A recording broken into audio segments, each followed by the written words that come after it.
D.C. infighting. I'm Jeff Stein with today's Iowa Politics Report. I don't usually think much of books that use anonymous sources to spread scandal, particularly regarding government. I did not care for it when Donald Trump was in office, and I feel the same way now that Joe Biden is president. But there is an interesting angle to a new book called This Will Not Pass: Trump, Biden, and the Battle for America's Future, which dishes a fair amount of dirt on Kamala Harris. The first interesting thing is that the book is written by two New York Times reporters, so if anything, you'd presume it would be a love fest. But that doesn't sell books. In this book, the vice president is blamed for just about everything.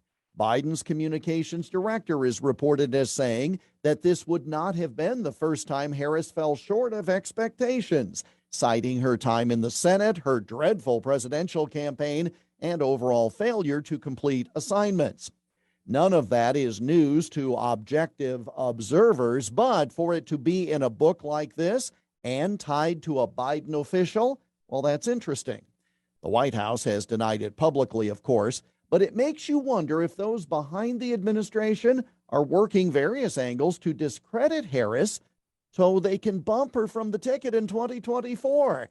Now, that, of course, presumes Biden will run again, and his snide comments about Trump while at the emergency NATO meeting this past week suggest nothing about stepping aside.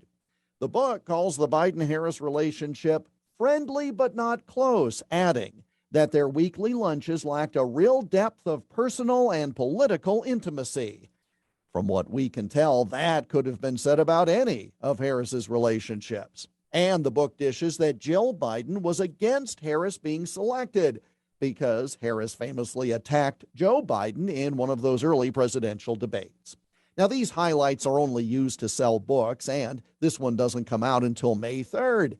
One wonders if this is the best the authors have, and again, if it's actually a deliberately planted story.